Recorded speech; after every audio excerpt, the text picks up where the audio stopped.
como te decía, cuando estuve viviendo en la casa vieja de mi papá, me llegó la petición de un espíritu pidiéndome que le pinte. Que le pintes a él. Que le pinte a este espíritu. Entonces, claro, yo así como, pero yo no hago figuración, yo hago abstracción, entonces déjame te pinto. Y es justamente el cuadro que ves aquí atrás, el grande. Wow. Ese le pintaste grande a él. Ese fue el cuadro que yo pinté de este espíritu que me vino a pedir en esta casa que le pinte. Entonces me ha pasado un sinnúmero de cosas de ese tipo en el que el arte no termina siendo solamente una cosa estética que disfruto porque me gusta y porque los colores y todo eso, sino que a veces era una necesidad de decir como esta información me llegó a mi cabeza o a mi espíritu y yo tengo que materializarlo de alguna forma. Entonces ahí es que la pintura se volvió un canal súper como abierto para poder hacer este tipo de aproximaciones al mundo de los muertos o al mundo de los espíritus o al supramundo, que claro, o sea, muchas veces la gente cuando uno habla de esto dicen como, la loca. Pero es más común de lo que uno se imagina, ¿no?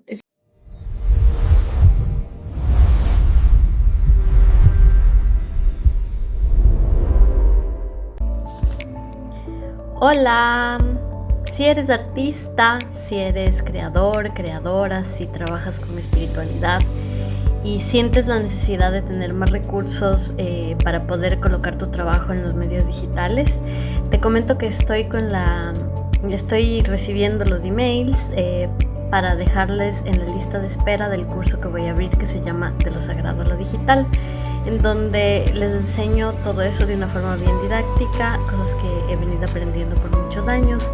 Entonces cualquier cosa es solo mirar el código QR que está aquí a mi lado y ahí ya te puedes dejar tu nombre y tu email y ahí te llegarán las informaciones de primera mano, además de que las personas que estén en las listas van a tener un descuento especial. Gracias y disfruta de la entrevista. Hola con todas, con todos y con todes. Bienvenidos a un episodio más de Arte Oráculo. El día de hoy, como tenemos una invitada especial, así como todos los invitados que son especiales, una persona que conozco hace muchos años y hemos estado en contacto a distancia. Más adelante vamos a hablar de su proyecto Artesana Network. Es Fundación Artesana, ¿verdad? Es Fundación Artesana, ajá. Más adelante vamos a hablar sobre eso, ya que yo me contacté a través de esta fundación con varios de los artistas que he entrevistado también en Arte Oráculo.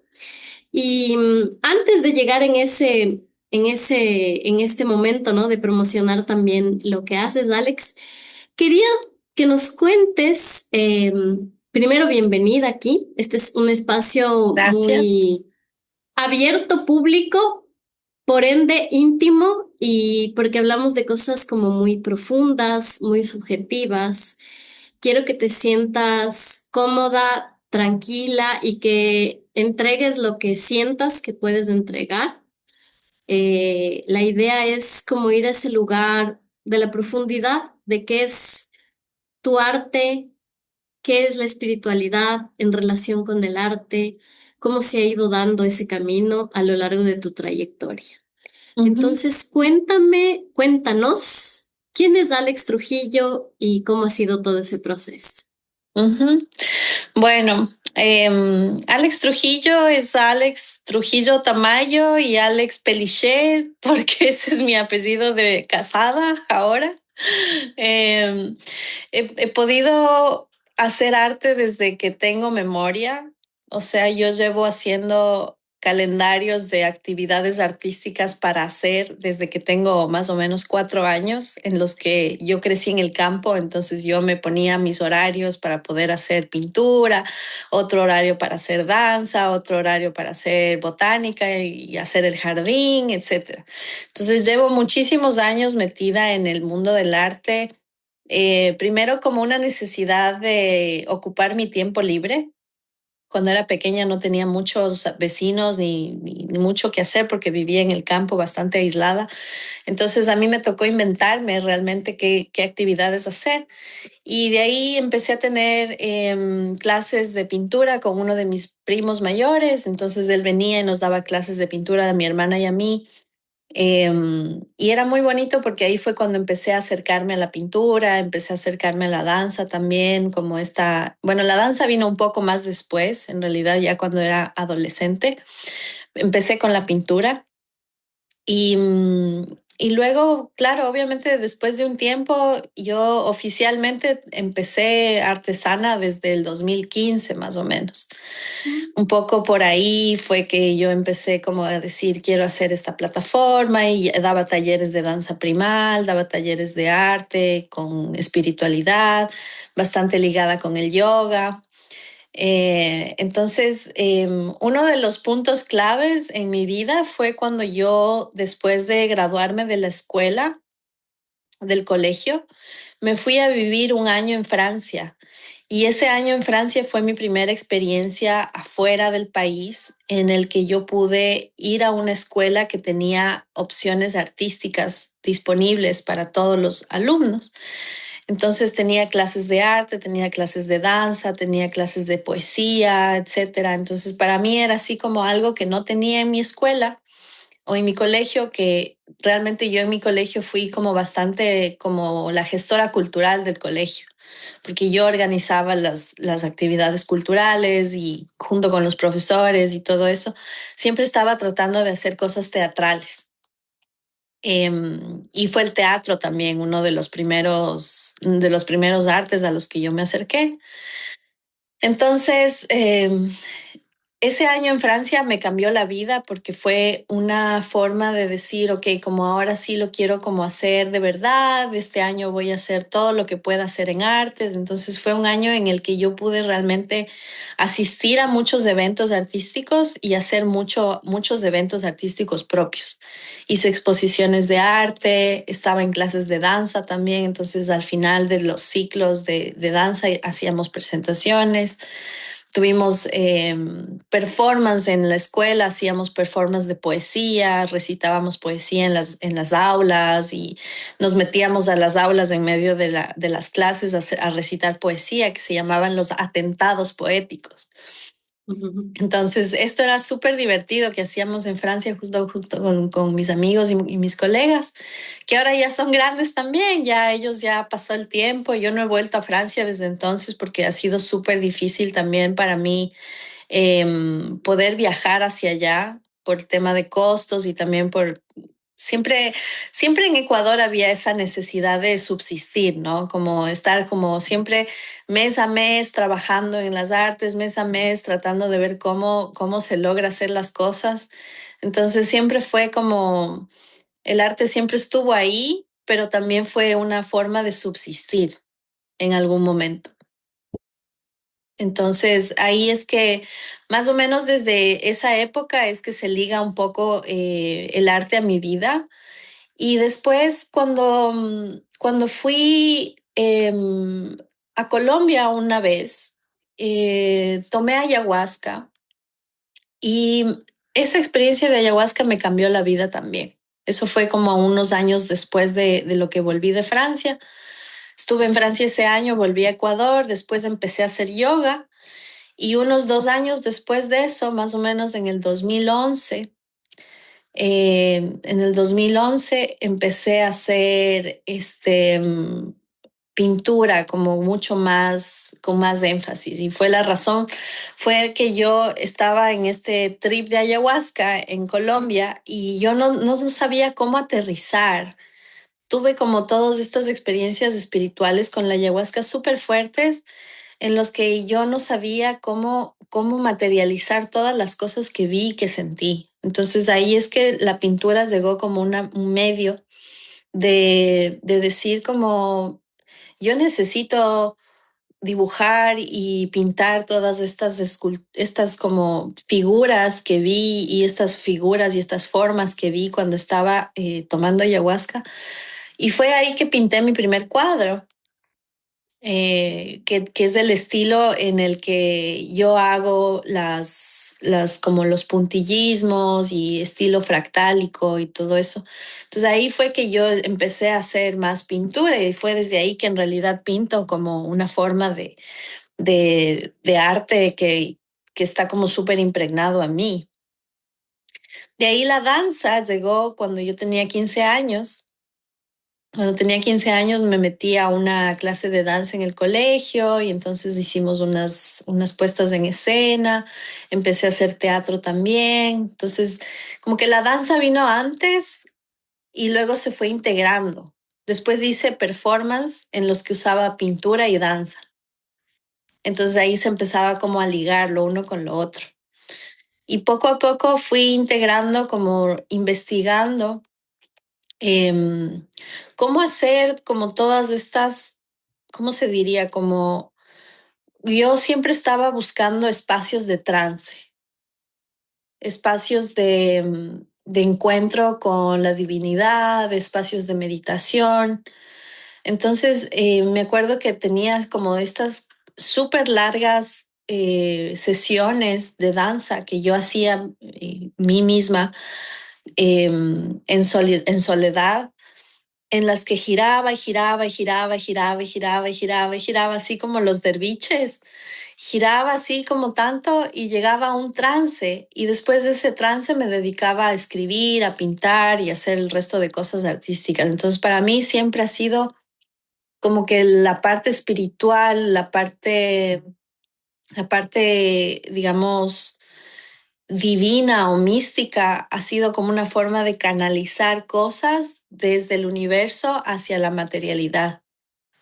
Yo soy muy admiradora de este artista que se llama Alex Gray. Alex Gray es un artista pintor que él prácticamente canaliza información a través del arte y luego la pinta energías y pinta todas estas cosas que como los nodos y que atraviesan el cuerpo. Entonces, ahí como poco a poco yo fui como entendiendo que para mí el arte nunca estuvo desligado de la naturaleza, que la naturaleza también es espiritualidad.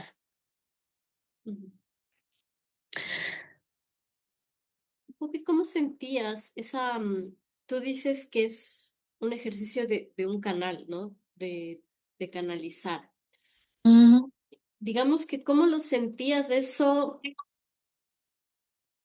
eh, antes del arte o si eso venía junto con el arte o si había como una urgencia tuya de, como lo contaste con la ayahuasca, ¿no? O sea, tuviste muchas visiones y el arte fue la vía para, digamos, para materializar esa serie de información que te llegó. Pero cuando Ujú. dices esta cosa de la danza, que tú entrabas en estados alterados, ¿no? De conciencia para seguir haciendo tu arte, ¿sientes que de alguna forma como tenías ya información que quería bajar y esa era una forma en la que lo hacías bajar? ¿O más bien esa actividad puntualmente es la que te hacía como abrir los espacios? ¿Cómo puedes describir un poco eso? Qué interesante eso que cuentas, porque yo, yo estuve en mi formación de danza primal en Argentina, estuve bastante tiempo investigando sobre cómo la danza puede ayudarte a acceder a espacios no ordinarios de conciencia para poder como acceder a información espiritual y cómo poder acceder a información también personal tuya de espacios prenatales. Incluso hice, ¿cómo se llama esto? Respiración holotrópica, que es una especie de respiración hiperventilación en la que tú entras en un trance y vas buscando como ciertos espacios de tus memorias que necesitas sanar o que necesitas acceder a esos espacios para poder como integrar en el presente cosas traumáticas que hayas vivido en el pasado. Entonces, yo, digamos, siempre estuve como que conectada con eso porque siempre tuve muchas cosas que sanar. Siempre estaba como que buscando espacios de sanación, no solamente por la coyuntura por la que estaba atravesando en ese momento, que bueno, atravesé por el divorcio de mis papás, entonces era súper difícil para mí como que manejar esa situación y también cuando yo regresé de Francia, yo tuve ataques de pánico en el momento que yo regresé. Yo nunca supe por qué. Luego, con el tiempo, cuando yo pude investigar un poco con la danza, investigar con el cuerpo, porque claro, yo fui al cardiólogo y el cardiólogo no sabía qué hacer, decía como no tienes nada, tu corazón está súper bien, o sea, lo que te pasa a ti es que tienes ataques de pánico. Y entonces cuando fui investigando un poco más al respecto, el ataque de pánico resulta que es una serie de energía de ira que estaba condensada o que estaba como atrapada en alguna memoria infantil o alguna memoria del pasado. Entonces, cuando yo empecé a investigar eso, fue que entré a investigar con el cuerpo y que la danza se volvió para mí ese canal de información en la que yo pude empezar a descubrirme un poco más hacia adentro y empezar a entender por qué me estaban pasando estas cosas, ¿no? Yo siempre he sido una persona súper sensible, incluso mi mamá también es una persona como, ella es un oráculo. Entonces, ella tiene como muchas percepciones extrasensoriales, tiene percepciones con las personas que ya fallecieron o personas que van a fallecer, entonces se le aparecen en los sueños o se le aparecen también como ella siente presencias y esas cosas. Entonces, yo heredé muchas de esas sensibilidades que mi mamá tiene. Entonces, a mí también en algún momento yo sentía que a mí me llegaba información, ¿no? Por ejemplo, alguna vez estuve en la casa vieja de mi papá, en la que nadie había vivido como 25 años, me fui a vivir ahí unos 3 meses y yo percibía que es en la mitad del mundo, además que es un lugar súper energético. Wow. Entonces yo me acuerdo que percibía espíritus y tenía como, es como que yo tengo mi tercer ojo súper abierto. Entonces es ¿Siempre como lo tuviste o alguna práctica lo activó más? Sí, siempre lo tuve, pero el momento que yo empecé a hacer danza primal y también con la ayahuasca fue que se abrió mucho más. Incluso a mí me ha tocado tener como mucho como precaución con eso, porque llega un punto en el que siento tantas cosas que yo ya no puedo como en la vida cotidiana estar como tranquila, especialmente aquí en esta ciudad, ¿no? Que en esta ciudad hay mucha energía de muchas personas, hay energía muy densa también en ciertos espacios. Contextualiza la ciudad donde estás para En la Nueva gente que está York. viendo. Ujú. Sí, aquí en Nueva York es súper, digamos, como hay espacios donde hay mucha densidad energética. Entonces yo cuando vine a esta ciudad, yo tuve que empezar un tratamiento psiquiátrico porque mi tercer ojo estaba tan abierto que yo empecé a tener episodios psicóticos muy fuertes. Entonces, en algún punto, yo después de todos estos años de experimentar con la danza, con la ayahuasca, con estados no ordinarios de conciencia para poder aprender cómo manejar este don, porque al final es como una especie de un gift que, que naces con eso, que te es heredado de tu familia. Llega un punto en el que yo dije, ya no puedo más, o sea, necesito darme un break porque han sido muchos años de percibir muchas cosas hasta que ahora yo tengo que medicarme. Usualmente tengo que tomar una medicación diaria para poder bajar los niveles de dopamina de mi cerebro, porque si no, empiezo a conectarme con cosas, empiezo a escuchar cosas, eh, no cosas que no están ahí, pero cosas que están ahí, pero que las personas generalmente no tenemos acceso a eso porque vivimos en un estado de ceguera espiritual. Entonces, muchas de las personas no percibimos todas esas cosas porque obviamente no tenemos abierto ese canal, pero en mi caso, a mí me ha tocado usar la medicación para poder cerrar ese canal temporalmente para poder vivir, tener una vida normal. Si no, imagínate, o sea, es como se va a morir alguien y entonces percibo y me pasó recién con mi abuela que falleció el año pasado.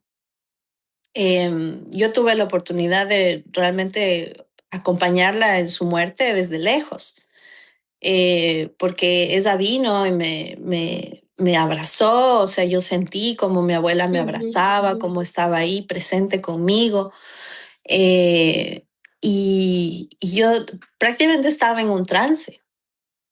O sea, yo ya me doy cuenta cuando me pasan esas cosas, entro en un trance en el que yo tengo que empezar como a cantar o empezar a bailar o empezar como a generar como una especie de conexión con esa energía que está ahí conmigo, sea la energía de mi abuela, sea la energía de quien sea que está como buscando una especie de ayuda.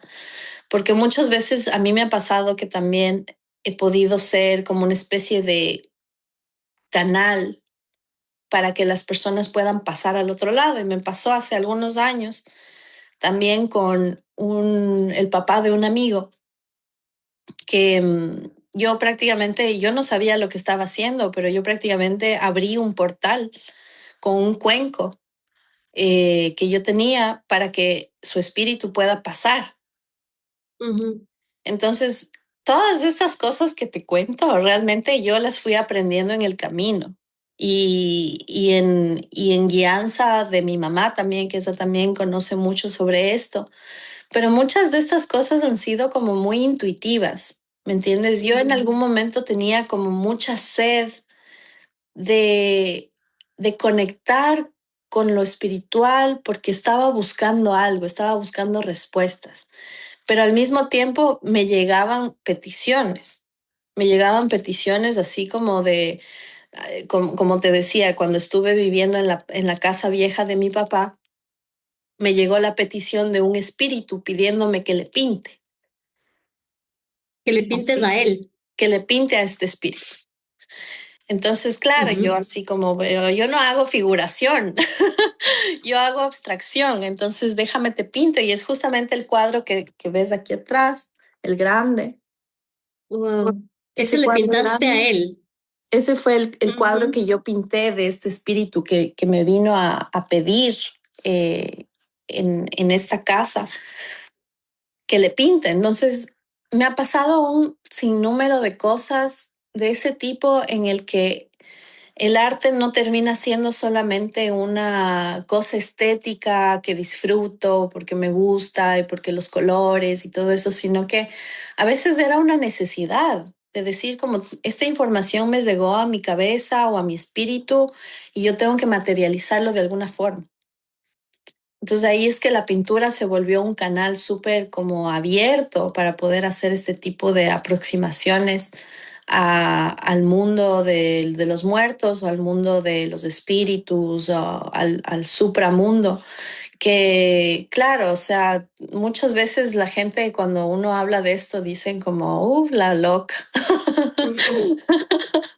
Pero es más común de lo que uno se imagina, ¿no? Eso es lo que hablábamos antes, un poco de comenzar la entrevista, Ujú, que yo me vi movida a hacer estas entrevistas también porque yo vivía eso muy fuerte y tenía muchos amigos que hacían arte que también vivían cosas así. Entonces yo decía, no es aislado, no es un fenómeno aislado. Creo que tal vez somos más de los que creemos, pero tal vez por ese tabú que hay en la sociedad con todo este tema de la espiritualidad, de la percepción extrasensorial, inclusive de los estados alterados de conciencia, todavía hay tabú con esas cosas, entonces todavía no ujú. se habla con tanta naturalidad de esto, pero yo creo que somos más de los que creemos, ¿no?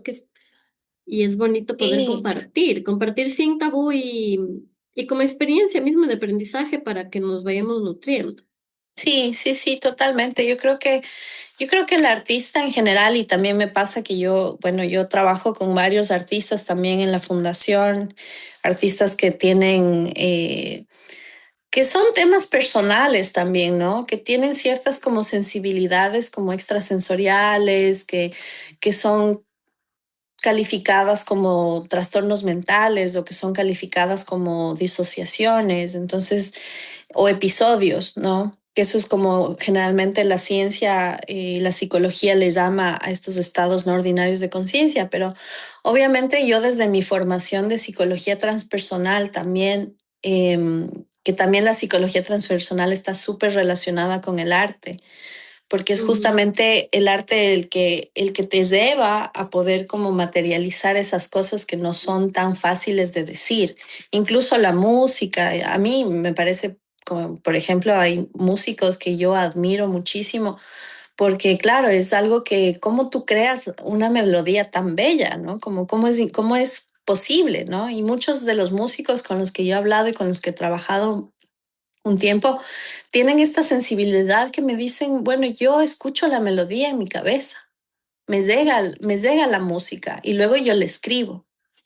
Entonces, eso para mí es totalmente lógico en el arte. Yo creo que todos los artistas son canalizadores de cierta información, incluso quienes tienen relación con lo político, con lo histórico, también canalizan toda esa información. O sea, yo creo que hay diferentes como layers de cómo tú te puedes aproximar al arte, ¿no? Pero creo que una de las cosas más principales es justamente eso, ¿no? El artista como canal. Igual es interesante pensar en la sensibilidad, ¿no? Como creo que hay ya una disponibilidad sensible, o sea, la persona ya está más abierta en su sensibilidad y puede captar, como dices tú, puede ser lo que viene de lo espiritual, pero también captamos lo que es la sociedad, también captamos los fenómenos felices y difíciles de que de nuestro entorno, los Mm, dolores del entorno. O sea, realmente es como estar muy abierto para el captar los medios. Y sí, esa es una forma de canalizar también, ¿no? Si uno lo piensa así. sí, totalmente. Justo ayer me estaban haciendo otra entrevista sobre temas del arte, la política, la cultura y todo esto.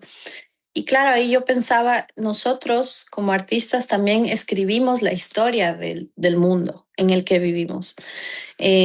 Tanto las cosas que están atravesando en nuestra localidad o cosas más grandes como el tema de la guerra o no sé, como son un sinnúmero de cosas, cualquier noticia que se vuelve viral o que la gente empieza a darle más como importancia, es una excusa también para los artistas poder como tomar esa información y poderla traducirla en una obra de arte, en una obra de teatro, en una obra de danza, que hacen que las obras sean a la final un proceso de comunicación. Y eso es Ujú. algo que yo aprendí bastante en mi maestría. Yo hice una maestría de arte y comunicación en la Universidad Andina Simón Bolívar en Ecuador. Antes de venir acá, yo estaba terminando mi maestría.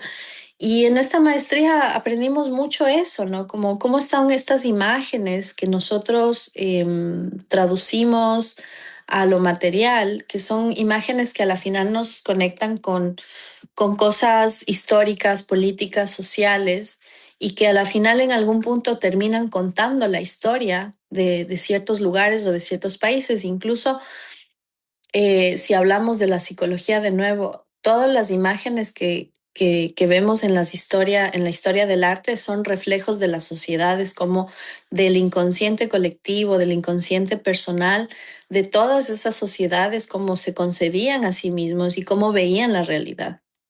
Entonces yo creo que el arte en ese sentido es un canal tanto, digamos, vertical en el sentido de que es espiritual, conectado con el universo y con Dios, le podríamos decir, o con la divinidad, con la naturaleza, y también un canal horizontal en el que estás conectado con la sociedad, con el contexto, con lo que vives. Entonces, a mí me encanta eso que también, bueno, en algún momento, en alguna clase de arte aprendí, es cuando el arte se vuelve universal. Cuando el arte que es personal se vuelve universal es cuando tiene un impacto.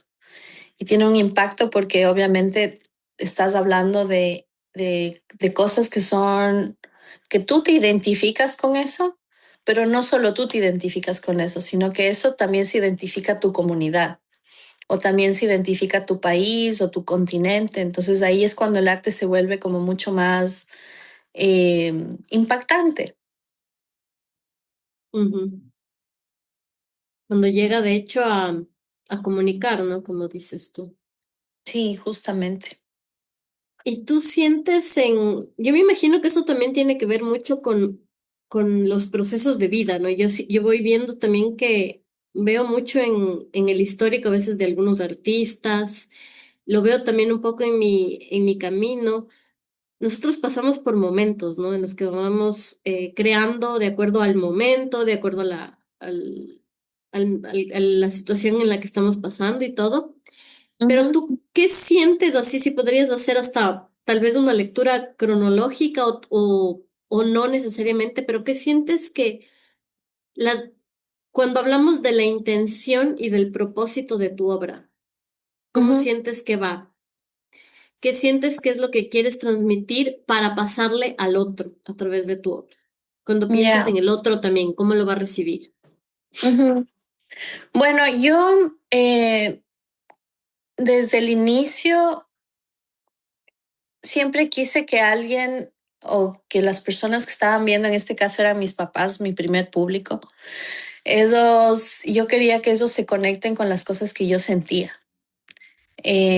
tanto con sensibilidades o con imaginaciones, con visiones, con sueños. Quería que tengan como una experiencia inmersiva.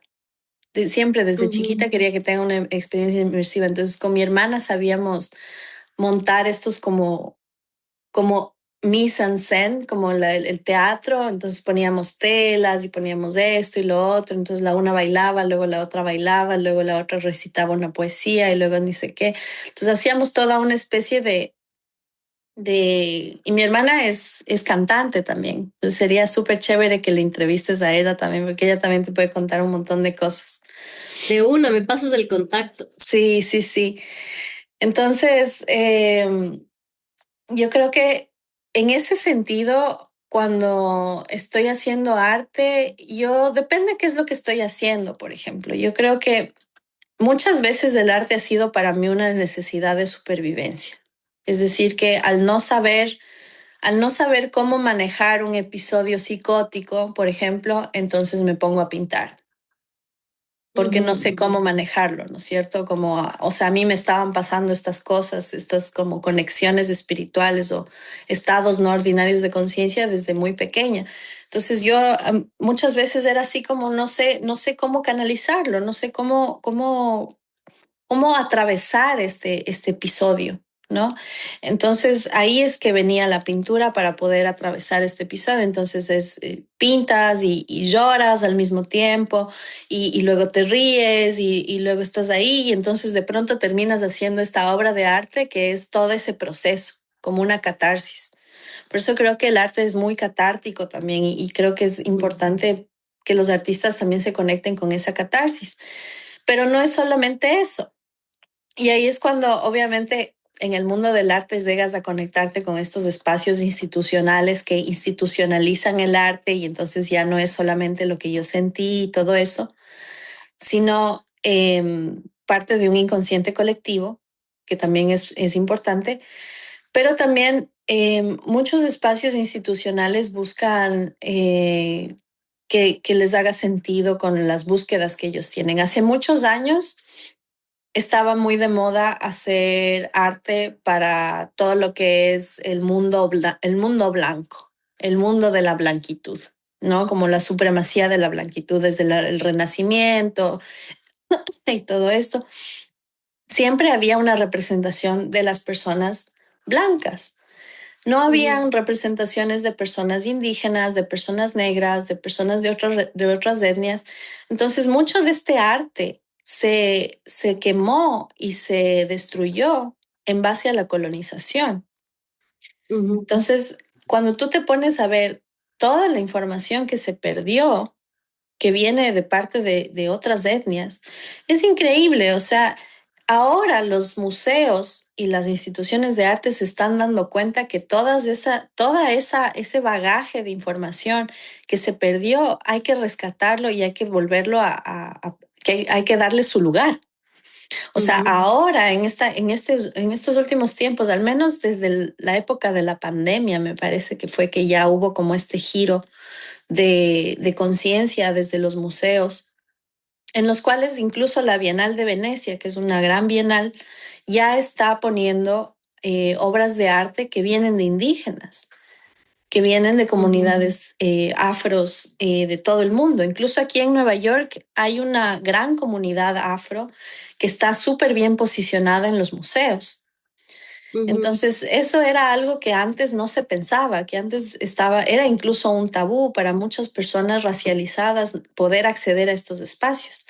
Entonces, yo creo que, por ejemplo, el tener la oportunidad ahora, y por eso hablamos de la decolonización.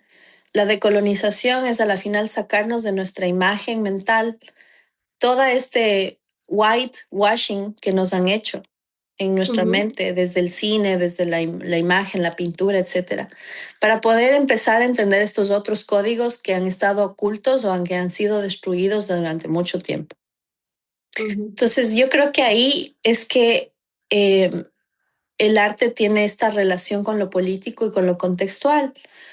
Y ahí es que nos damos cuenta que no es solamente la experiencia aislada del artista, sino que también el rato que tiene conexión con el contexto es cuando se vuelve una pieza comunicativa que también es sensible y que también te provoca reflexión. Entonces, por ejemplo, eso pasa mucho con el arte conceptual. El arte conceptual no te da como una pieza hermosa o bonita que tú puedes adquirir y poner en tu casa muchas veces, sino que muchas veces ese arte es mucho más como la investigación que está detrás. Entonces, eso me encanta. En algún momento el arte no se vuelve solamente esta experiencia estética o sensible o mística, sino que se vuelve también una experiencia de investigación, un método de investigación. Y muchas de las instituciones artísticas valoran muchísimo eso, por eso muchos de los artistas que están trabajando a nivel internacional, muchos están ligados con universidades o con instituciones de investigación, sobre todo quienes trabajan alrededor de la selva y el extractivismo, por ejemplo, en el tema de Ecuador. Entonces, eso me parece que es súper importante, ¿no? Y eso también yo lo menciono en la tesis que hice. Esto de tener los pies en la tierra y en el cielo, un pie en la tierra y un pie en el cielo, ¿no? Como te puedo hablar de posteconomía y de extractivismo y una crítica al extractivismo, pero también estamos hablando de la ideología y la ancestralidad de los pueblos que viven en ese territorio. Cómo ellos perciben a los árboles, ¿no? Como otro ser humano, o sea, no humano, pero otro ser que también es parte de su idiosincrasia. Entonces, hay este autor que a mí me encanta que se llama Eduardo Kohn, que él escribió este libro que me parece que se llama ¿Cómo piensan los bosques?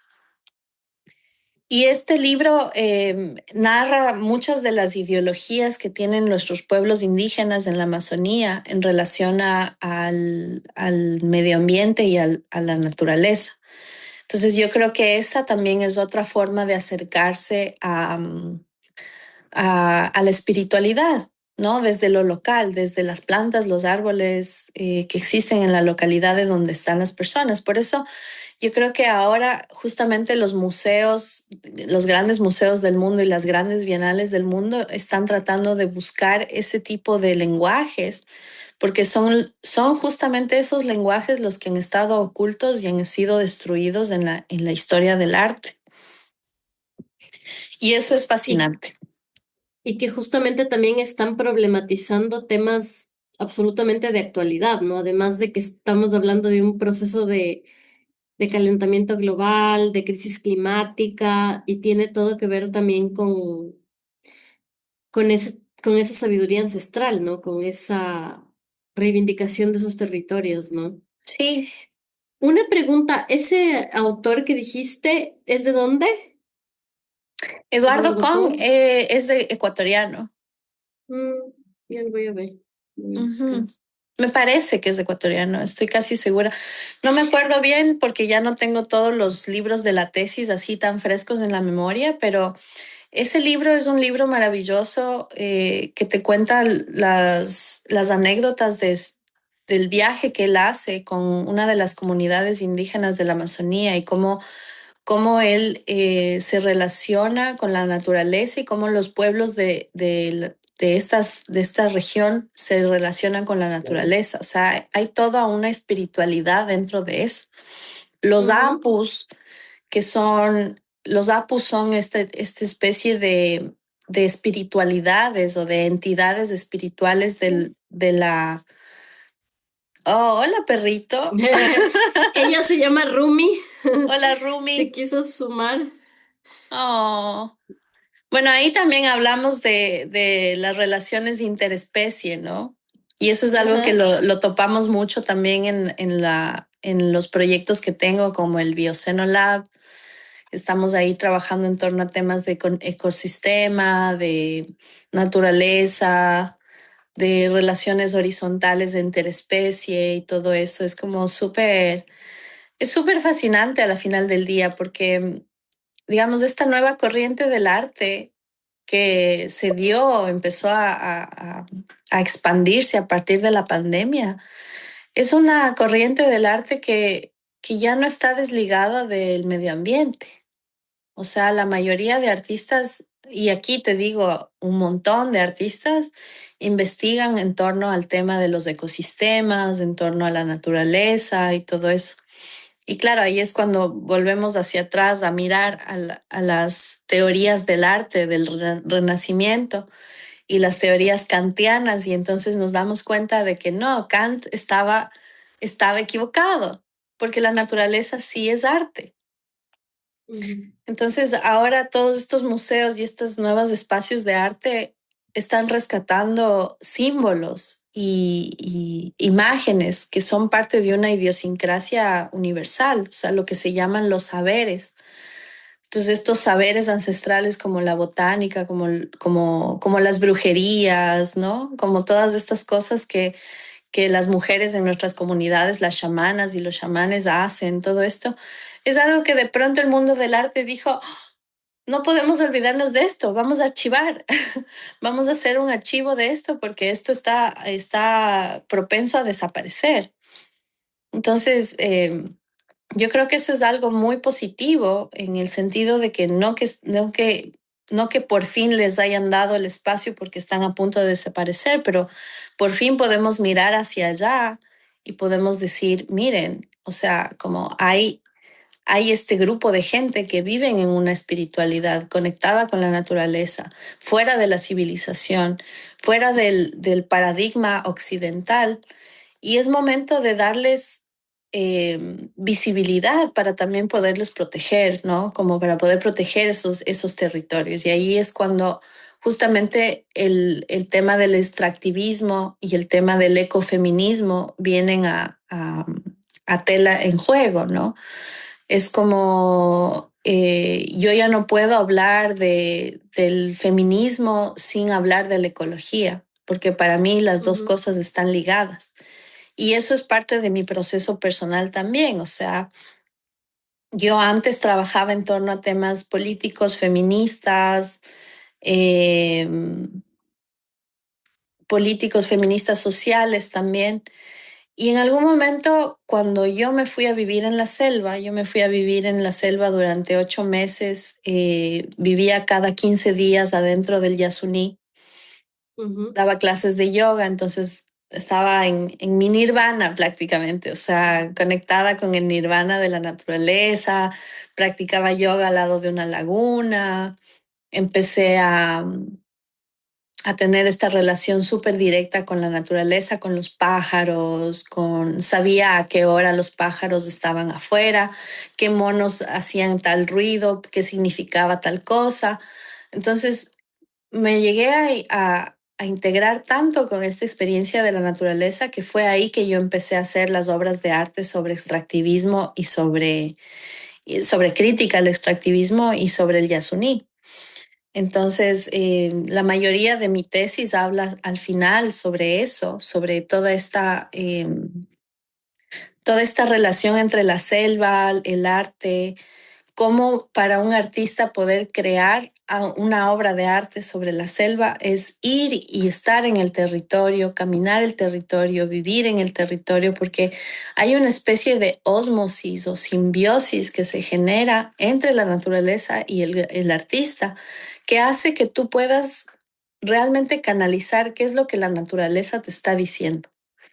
Entonces yo creo mucho en eso. Yo creo que muchas de las obras de arte ecológicas o ecofeministas que he visto, al menos en los últimos años, incluida la tuya, también que pudimos transmitir el año pasado en Resilient Roots, eh, son obras que te comunican esa información que la naturaleza te está pidiendo que la canalices y que le entregues, ¿no? O sea, en tu caso esta relación con la roca, en otros casos esta relación con los árboles gigantes de la Amazonía o los campos de Oaxaca, donde hizo una de las artistas también una obra.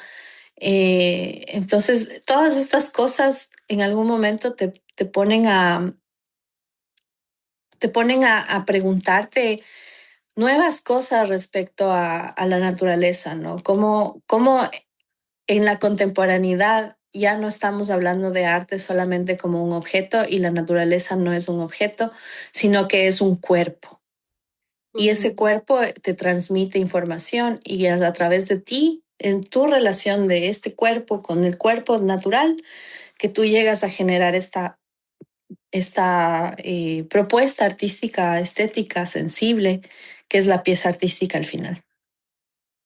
Y eso me parece tan potente lo que me dices también en relación a justamente la temática de las entrevistas que des arte y espiritualidad, eh, que he tenido la oportunidad también de entrevistar a personas que son de comunidades indígenas en Ecuador Ujú. y también un poco por mi vivencia aquí en Brasil, al ver un poco la raíz del arte afro-brasileño. Veo cómo muchas de estas manifestaciones culturales obviamente tienen todo mucho más integrado. Sí, Entonces, es una cosa que a veces en nuestro pensamiento occidental creo que tendemos a creer que solo Oriente lo vive así, como el yoga y los chinos, pero en realidad o sea, todo lo que es América Latina en sus pueblos originarios y todo, siempre lo vivieron totalmente integrado. Entonces, la exacto. espiritualidad hace parte del cuerpo, la espiritualidad está en la naturaleza y todo eso se manifiesta también en sus manifestaciones de arte, en su música, en su danza, en todo. Entonces, Sí. lo tenemos mucho más cerca de lo que podríamos imaginarnos, ¿no? Ujú. Sí, eso es increíble, eh, como muchas veces, y bueno, muchas veces eso fue lo que fue devastado y lo que fue borrado de la historia del arte, ¿no?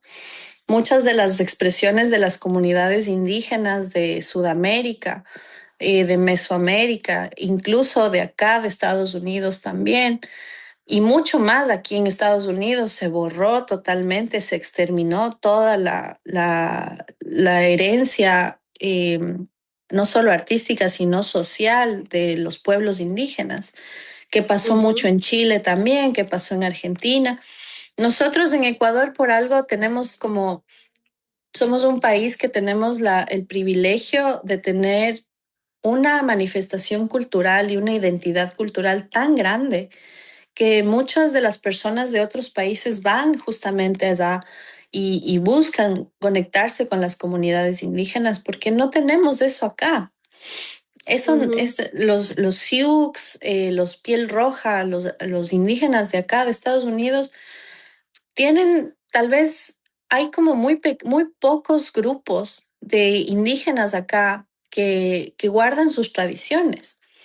No como en Ecuador, que en Ecuador en cada provincia tienes los grupos indígenas que tienen su propia tradición, o sea, es un país pluricultural. ujú. Entonces, entonces sí, o sea, esta integración que tú dices es súper loca porque es algo que mucha gente no tiene conciencia. Justo tuvimos en la maestría de la Andina, tuvimos una clase que se llamaba creo que se llamaba Arte y Comunidad, o sea, algo en comunidad, comunicación, comunidad, algo así, que era con un profesor que es indígena, originario de los Otavalos. Y, y claro, nosotros revisábamos en esta clase textos y imágenes sobre artistas indígenas que de alguna forma ciertos, por ejemplo, Huamampoma. Huamampoma es uno de los artistas que sobrevivió a la exterminación de la conquista española. Entonces, si tú te pones a buscar y encuentras Huamampoma, hay muchos de los dibujos de Huamampoma están en varias de las de los archivos históricos de la ciudad de Quito, por ejemplo. Es el que cuenta es un historiador, ¿no? En dibujo, ¿no? Sí, sí, sí. Ujú, ujú. Sí, entonces él, por ejemplo, es un artista que yo, por ejemplo, no conocía y que con la maestría pude conocer más. Y, y a la final te das cuenta que toda la cultura occidental nos ha llevado a desligarnos totalmente de estas como percepciones extrasensoriales o a satanizar estas expresiones extrasensoriales o la conexión con la naturaleza. Es algo que a la final eh, nos ha llevado a una especie de esquizofrenia social, Ujú. ¿no es cierto? Y claro, mucha gente cuando se ponen a hablar de estas cosas, como tú dices, son un tabú o son cosas que no son bien entendidas o que son señaladas como locura o como tal persona tiene algún trastorno, etcétera. O sea, lo puedes llamar así en la medicina, pero en la parte transpersonal son personas que tienen sensibilidades mucho más abiertas Ujú, y muchos son artistas. sí. Y de hecho, como comentabas tú antes, también el arte es una manera de regulación también, justamente de esos fenómenos, ¿no? Ujú, Y conecto mucho igual eso con lo que dices tú, porque yo también he sufrido de episodios de pánico ujú, y me pasa una cosa que yo lo hablo abiertamente también, no me gusta, digamos, o sea, siento que hay que hablar de estas cosas sin sentirse mal ni nada, pero tengo a veces episodios de despersonalización, que es una forma también como mm, de disociación. Y yo sí. he notado también como la vía del bailar, pero no el bailar tanto, digamos, coreográficamente, ¿no? Digamos, seguir una coreografía, sino esa danza más de la improvisación, de ir un poco más profundo, dejar que el cuerpo suelte, que el cuerpo actúe a su forma es Ujú. lo que más me regula cualquier tipo de estado de eso, Ah, ¿no? mira. Porque justamente Sí. el cuerpo necesita sentirse más, sentir mucho más al cuerpo para que regule un poco esos estados. Entonces, obviamente el arte es una forma también de regular, ¿no? Sí, sí, sí, la danza es muy poderosa en ese sentido, para poder como aterrizar. A mí me pasa también, yo Total. también tengo episodios de despersonalización y bueno, mi psiquiatra ya me diagnosticó. Entonces mi psiquiatra ya me dijo, bueno, sí, sabes que tú tienes trastorno borderline. Y esto es como una personalidad límite y te pasa esto y te pasa esto otro y te pasa esto otro. Y claro, cuando él describía todos los síntomas, yo decía, eso me ha pasado toda la vida.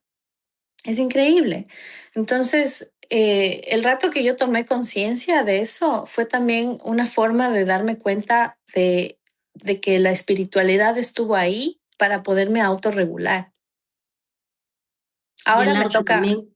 Sí, exacto. Ahora me toca cada vez que hago arte o cada vez que hago algún tipo de obra de arte, me hace falta esos estados no ordinarios de conciencia, por ejemplo, muchas veces porque parte de la medicación que yo tomo para autorregularme de cierta manera inhibe algunos de los estados no ordinarios. Entonces, claro, eso es una decisión personal, ¿no? Como yo no les digo a Ujú, los artistas como tienen que medicarse y no, porque mucha gente sabe cómo vivir con sus estados, ¿no? Yo en mi caso a mí se me pasó de la mano, o sea, para mí ya fue así como, y más que nada estando lejos de mi patria, o sea, estando aquí tan aislada muchas veces de mucha gente, se volvió mucho más difícil de manejar. Pero Claro. aún así yo, por ejemplo, sigo pintando, o sea, sigo creando. Lo que sí me ha ayudado mucho más como el integrar la parte psiquiátrica a todo mi proceso espiritual ha sido, por ejemplo, el poder aterrizar más, como poderme enfocar más. O sea, yo que estoy haciendo mi fundación y todo eso, tengo que manejar los taxes y tengo que ver que todo esté en orden y todas esas cosas como más del mundo formal de cierta manera me ha ayudado Claro. a poder aterrizar en ese sentido, ¿no?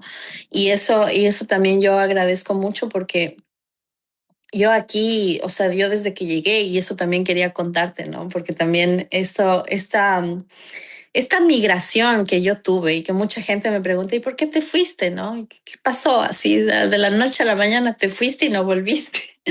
Entonces, yo estaba como en algún punto, también porque conocí a mi esposo, entonces también por eso me quedé más tiempo y me terminé casando y todo. Pero yo cuando vine acá, y eso fue un giro inesperado, o sea, yo había planificado 2 meses para estar aquí porque fui invitada a una residencia de la Trienal Latinoamericana de Arte en Nueva York. Entonces, como fui invitada a esto, yo dije, bueno, voy a estar acá, voy a estar 2 meses, planifiqué el budget para eso y todo. Y después de eso yo me iba a ir a Colombia, a hacer un proyecto en Colombia, a otra invitación que tenía. Entonces yo tenía planificado todo, ¿no? Y estaba terminando mi tesis de la maestría y todo eso, entonces estaba todo planificado. Oh, sorpresa, la primera semana que estoy aquí eh, y la primera cita que tuve con mi esposo, esa misma tarde veo en mi teléfono, Jan Pacheco desaparecido. Mi amigo Jan Pacheco es un profesor de yoga que estuvo durante muchos años dando clases de yoga en Quito y era uno de mis mejores amigos. Me acuerdo de él, yo no le conozco, pero seguí esa noticia.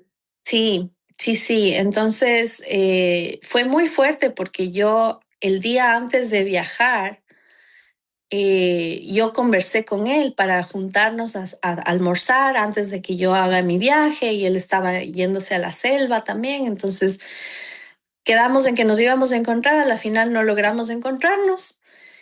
Y yo ya viajé, o sea, yo ya vine para acá, dije, bueno, en 2 meses regreso, en 2 meses nos volvemos a ver con mis amigos y con el Jan también y todo. Y claro, la primera semana que pasó eso, le notifican desaparecido y yo, o sea, entré en un estado totalmente de colapso.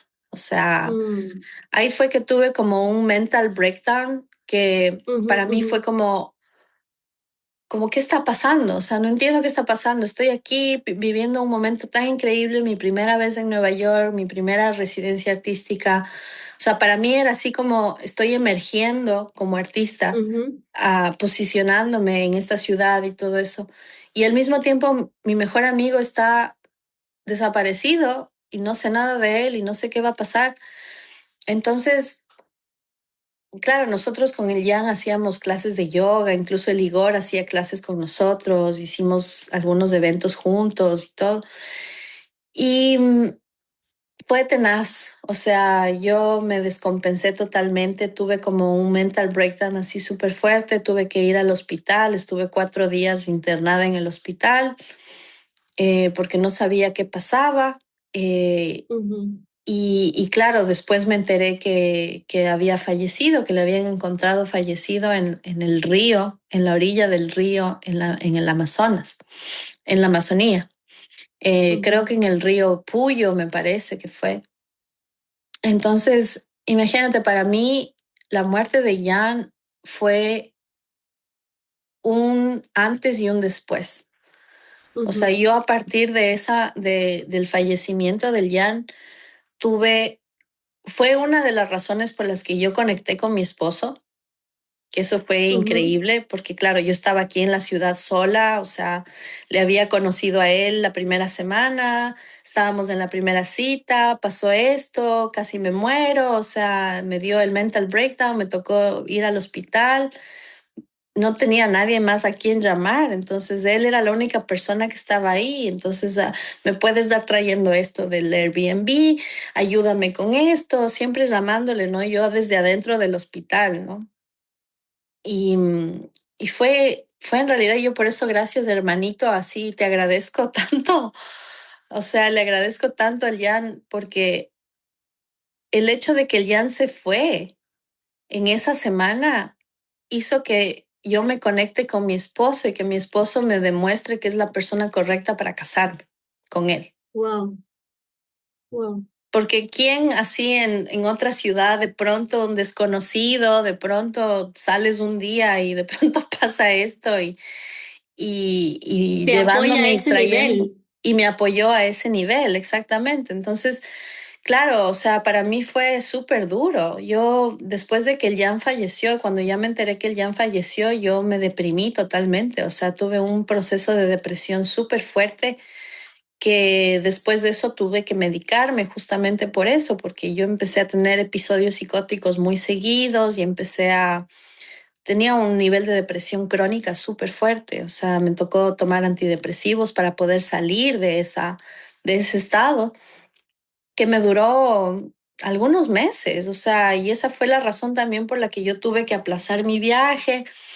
Tuve que quedarme acá más tiempo, ya no pude ir a Colombia, ya no hice mi proyecto en Colombia, mandé la obra para que se proyecte allá, pero al final ya no pude ir. Y después de eso, claro, o sea, toda esta sucesión de eventos, ya pasó el tiempo, pasaron los meses y ya mi novio en ese momento, ¿no? O sea, me dice, tenemos que ver qué haces, porque, o sea, vas a tener que quedarte aquí porque tienes que hacer este tratamiento. O sea, tienes un tratamiento ahorita súper abierto con el psiquiatra y no, como si te vas, ¿qué va a pasar? Y yo también quiero estar contigo y ¿qué vamos a hacer? Bueno, nos casamos entonces. Entonces nos terminamos Wow. casando.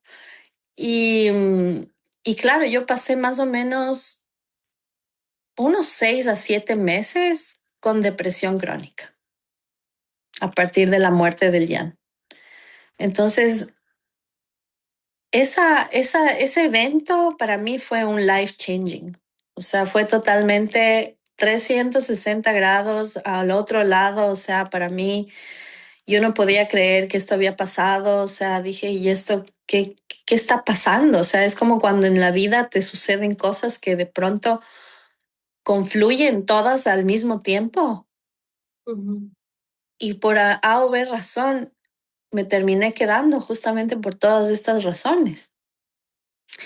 Sí.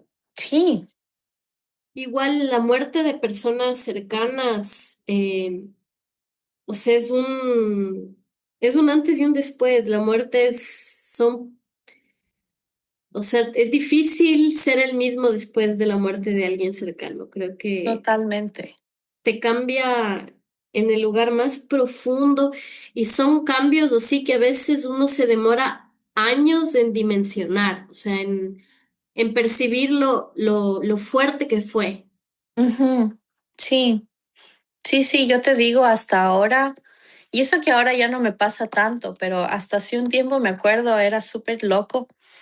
Cada vez que, cada vez que yo le escuchaba al Jan, porque claro, el rey mono entonces falleció en la selva, o sea, toda la historia de su trascendencia, porque era un súper profesor de yoga, o sea, como hablé con varias amigas que eran colegas de yoga también con él y todo, y decíamos, es que él ya estaba listo para trascender, o sea, él ya estaba listo para irse de alguna forma y nos dejó una lección a todos. O sea, a mucha gente en Quito le movió el piso el hecho de que el Jan fallezca. Wow, era un Em, maestro. Era un maestro, era nuestro maestro de yoga, ¿no? Y para mí era mi hermano, o sea, era mi hermanito y siempre, o sea, incluso después de que yo me separé de mi expareja, él se quedó como muy, muy cercano a mí como amigo. Entonces, sí fue como una pérdida que para mí, o sea, yo digo, el Jan me cambió la vida totalmente. O sea, su vida y su muerte me cambiaron la vida. Y yo me acuerdo que yo tenía así como estas, como, yo escuchaba, ¿no? No sé si cachas esta melodía del Rey León, que es ah, Ajá. entonces Ujú. yo escuchaba esa melodía en mi cabeza, ¿no? Y decía, es el Jan me está llamando, me está llamando, me está diciendo que haga algo. Entonces era así como recordarle, ¿no? Era como cada vez recordaba y escuchaba y como nosotros también siempre, o sea, era el yoga, la naturaleza, los animales, toda esa conexión. Em, y gran hermano, gran amigo, o sea, está ahí en el universo totalmente conectado con todos, con todas las personas que le conocimos. Eh, y nada, pues esa historia para mí fue una cosa que me cambió totalmente los planes. O sea, me sorprendió totalmente. O sea, yo dije como, Jan, qué bestia, qué regalo. O sea, me estás haciendo conocer a la persona correcta con la que tengo que unir mi vida. Me estás haciendo migrar de país porque no puedo regresar a mi país por lo traumada que me quedé por tu muerte. Y claro, y después dentro de esos 6 meses se me empezaron a abrir un montón de puertas acá, o sea, me empezaron a llamar a exposiciones, gané unas convocatorias, me acuerdo que escribí unos textos críticos también para una fundación de arte acá, y en mayo del siguiente año hice mi primera gran exposición aquí, que fue un cubo inmenso que hice, era como entrar al cielo. Era como entrar al cielo a escuchar en unos audífonos, era el sonido de la selva. Eh, y para mí eso fue como una forma de honrar la muerte del Jan y también honrar a la naturaleza y a la selva. O sea, yo también estaba como en ese proceso de escribir la tesis de la maestría. Yo le dediqué la tesis al Jan. Justamente porque al final hablo mucho de cómo es la selva, esta conexión natural que te lleva a ti a acuerpar la selva para siempre. O sea, yo, donde sea que vaya, la tengo integrada en mí tan profundamente. Conecto un montón con eso que dices porque también tengo una relación muy fuerte con la Amazonía y es una cosa muy bella que se vive en Ecuador, es que a pesar de que somos andinos, tenemos un acceso muy rápido y muy fácil a la región amazónica. Sí, Y la región amazónica es un lugar de muchísimo poder y quien es sensible lo puede sentir, que es muy poderoso, es mm, un lugar realmente increíble también, conecto con eso. sí, yo creo que la Amazonía es un espacio en el que hay mucha gente que va a reencontrarse consigo misma en la Amazonía. Yo creo que es la fuente del origen de todo. Em, Incluso yo tuve una experiencia súper linda en la Amazonía cuando vivía allá. A mí se me apareció un espíritu de la Amazonía, Ujú, una mujer con el tatuada de rojo los ojos, chiquita, ¿no? Así como, ujú. y yo sentí que me vino a ver, o sea, yo estaba dormida y sentí que me vino a ver así, y claro, y así como, ¿qué es esto? Y claro, en el sueño me pintaba los ojos y me decía, ¿estás lista? Y Mm, claro, ahí fue que yo estaba justo en esa época tratando de, de posicionar mi obra de arte, de hacer como más obras que tengan que ver con la fertilidad. O sea, en esa época también estaba tratando de ver si es que tenía o no tenía un hijo, también estaba como en eso. Entonces, la Amazonía es increíble. Yo creo que si en algún momento alguna mujer infértil o con problemas para tener hijos va a la Amazonía, seguro va a lograr tener un bebé. wow. Eso estoy segurísima, porque es tan rico en en fertilidad este espacio, la tierra, el agua, o sea, y todas las condiciones climáticas son como propicias para poder generar vida. Es mucha vida. Y me acuerdo que yo visité a una mama en Archidona que me dejó impresionada porque era una mujer, es una mujer, no sé, debe estar viva aún, no, no perdí el contacto después, pero ella tenía, ¿cuántos años cuando fui allá? Creo que tenía como 60 y pocos años y todavía menstruaba. ¡Wow! Y era porque ella conocía mucho las plantas y ahí llegaban mujeres, igual llegó el caso de una mujer que quería embarazarse y no podía y era Ya. europea y estaba ahí con ella. Entonces ella era una mamá que cuidaba mucho también como del vientre, ¿no? Y era tan impresionante la capacidad que ella tenía porque ella veía a las mujeres y solo de verlas ya decía, tu útero, claro que ella tenía su lenguaje, ¿no? Entonces ella decía, tu útero está como congestionado, decía, o cosas así, tenía Mm, como su lenguaje. Y para eso, pues son estas y estas plantas, pero era una cosa así realmente impresionante. qué lindo. Ese conocimiento botánico también es súper importante. Totalmente. Y es muy amplio. Yo creo que para ir a aprender allá con ellos de las plantas es mucho tiempo el que tiene que uno pasar allá porque realmente es Sí, muchísima la información que tienen, ¿no? sí. Y cuéntame también un poco para ir cerrando poquito a poco, Ujú, ¿cómo sientes este tema del arte y la tecnología? ujú. Bueno, yo tengo en mi statement, digamos, en mi statement de artista, tengo el cruce de las tres líneas: cuerpo, naturaleza, tecnología. Hay una teoría súper linda que a mí me gusta mucho sobre que es investigadora eh, ¿cómo se llama? Donna Haraway.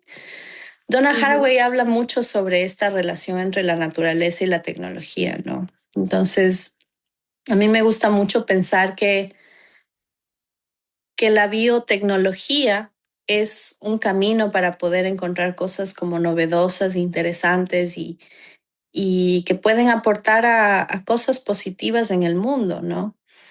Obviamente en manos evil es complicado, ¿no? Como lo que pasó con la pandemia, ¿no?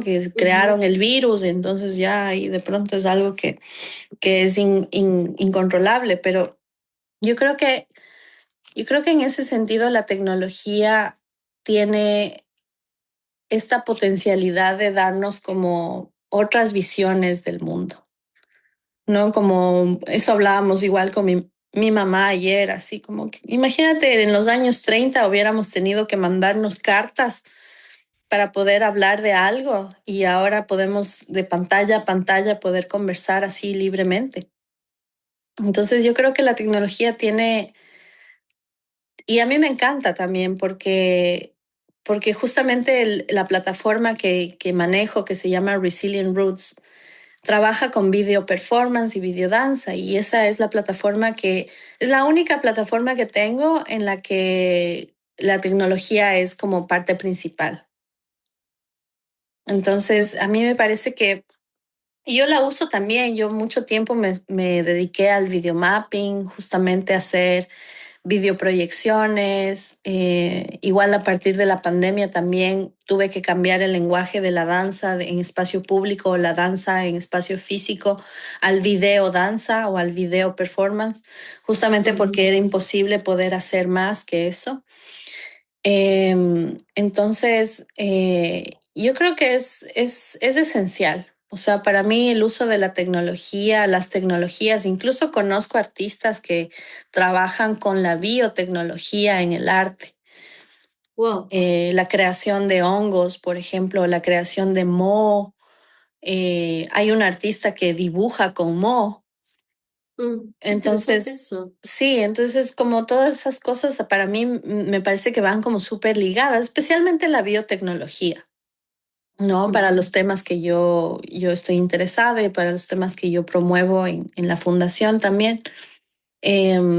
Justamente poder ligar todos estos lenguajes que vienen desde la tecnología, el cuerpo, la naturaleza, Las teorías cyborg son cosas que a mí me encantan, o sea, como toda esa parte así como futurista de la tecnología y la naturaleza juntas.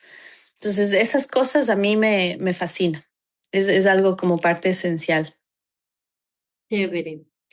Y cuéntanos también ya, para que también la gente sepa, la gente que ve esto y tenga interés tal vez en llegar a tu networking. Primero, yo también quería agradecer por haber podido participar en ay, mi inglés ahí con esa palabra es difícil. Resilient. Resilient Roots.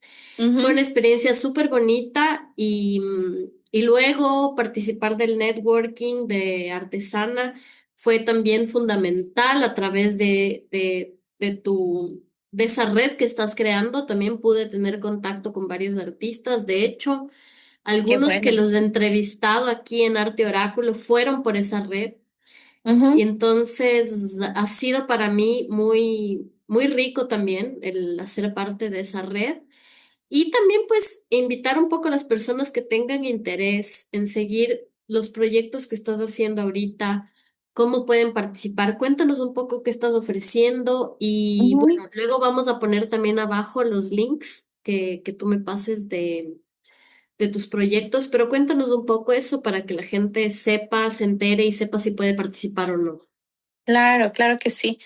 Bueno, nosotros somos la Fundación Artesana o Artesana Foundation en inglés, Artesana Foundation Inc. en lo legal. Y bueno, somos una organización sin fines de lucro. Nosotros vivimos prácticamente de grants, de fondos estatales, de fondos privados y de lo que las personas aportan con sus participaciones. Entonces tenemos una plataforma que se llama Resilient Roots, que es la de la que fuiste parte.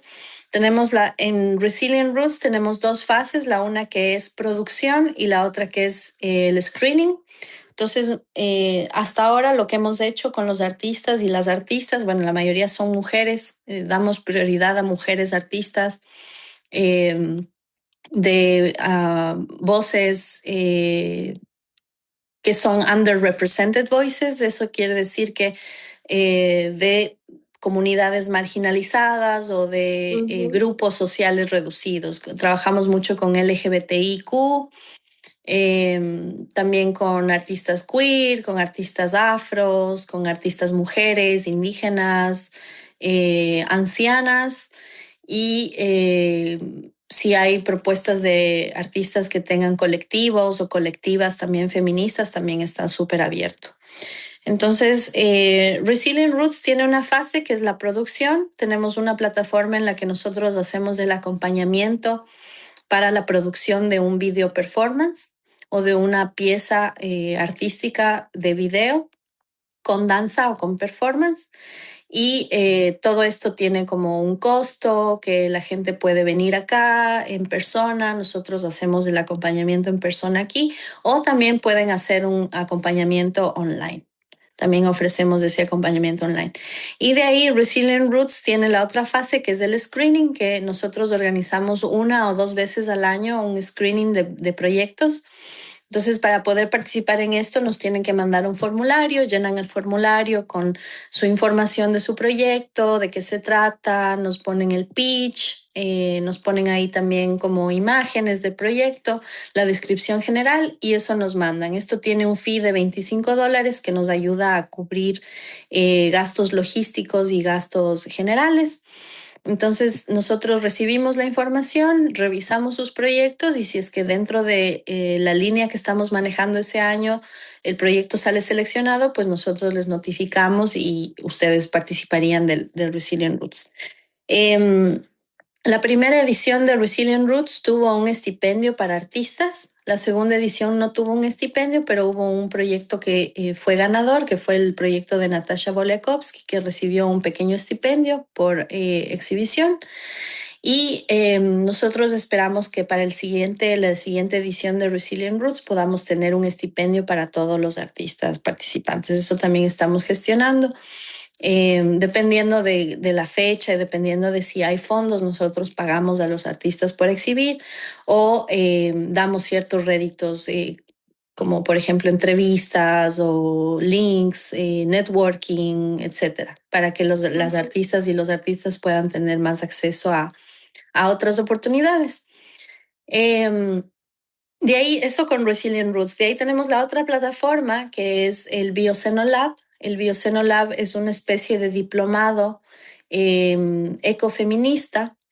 Entonces, en el Biocenolab es una residencia artística prácticamente. Ustedes pueden venir acá a la ciudad de Nueva York. Nosotros rentamos un estudio para ustedes y ustedes pueden trabajar durante un mes entero en ese estudio.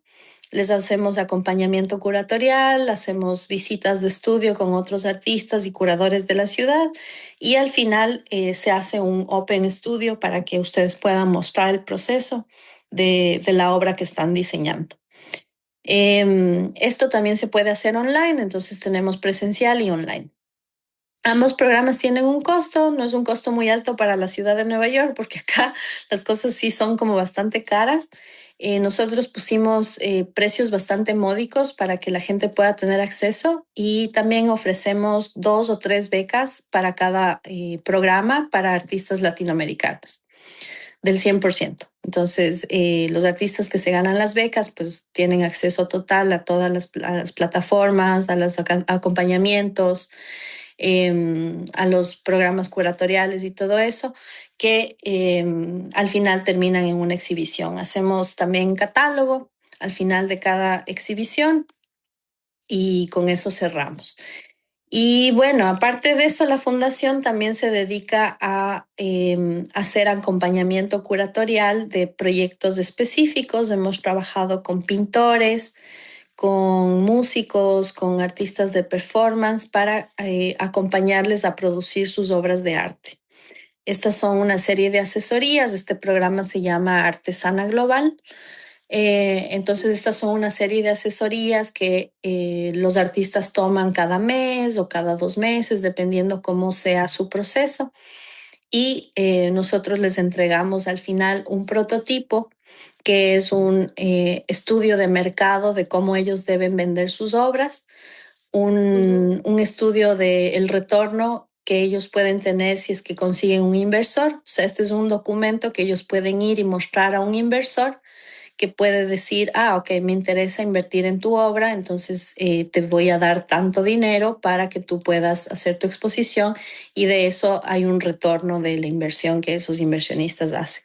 Entonces nosotros asesoramos en esto sobre todo a pintores o escultores, que son más que nada las obras de arte visual, que son las que más se venden en el mercado, porque video performance y danza y como las partes escénicas no se venden mucho en el mercado, entonces por eso tratamos de trabajar más con los artistas visuales.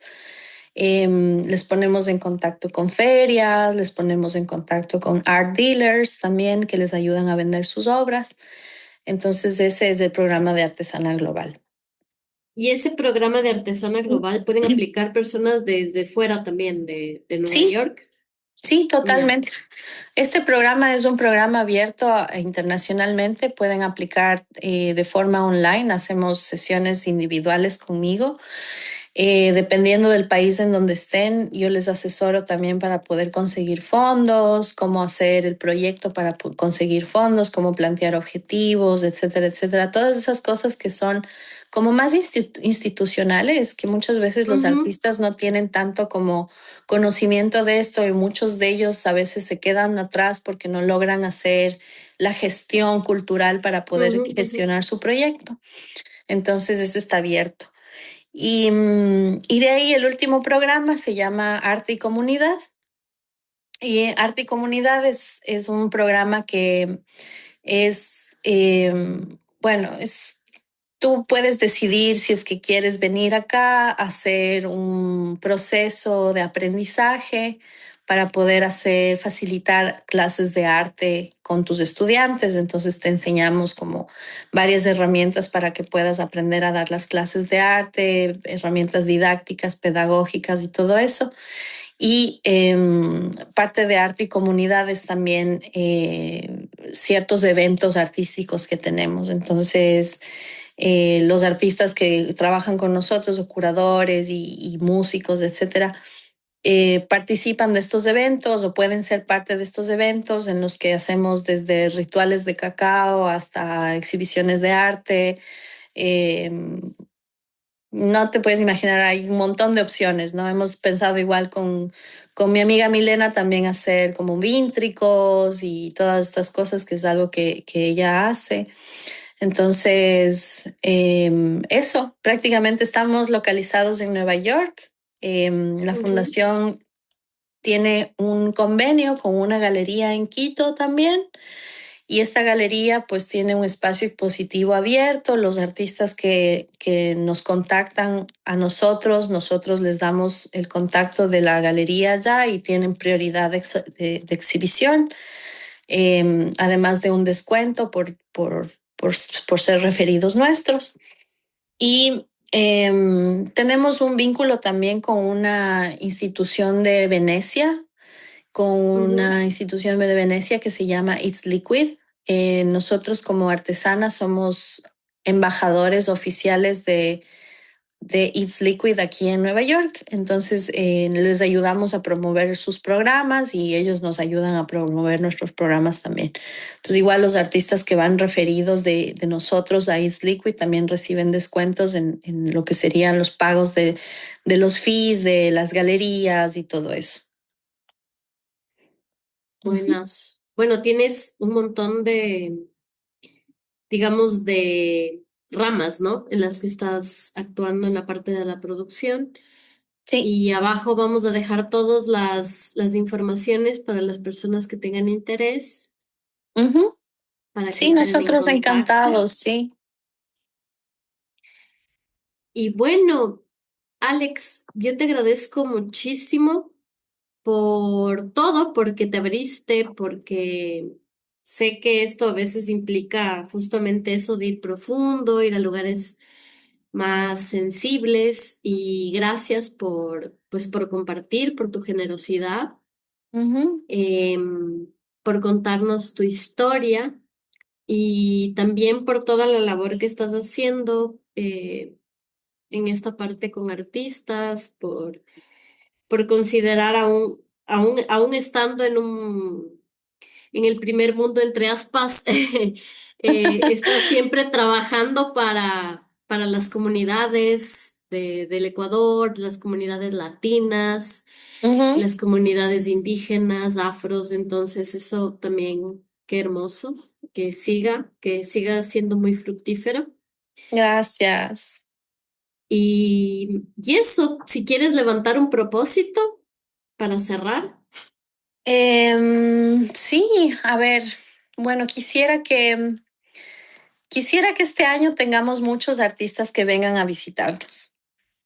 Nos encantaría tener muchos artistas que vengan a visitarnos, que vengan a hacer nuestros programas, que vengan a conocer nuestro espacio artístico también. Tenemos un pequeño estudio en nuestra casa que estamos como implementando para poder hacer estudio de arte. Entonces nos encantaría poderles tener acá.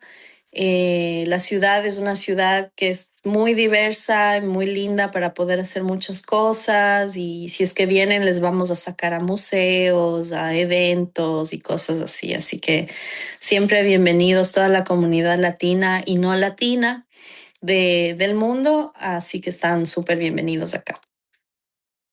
Chévere, mi Alex.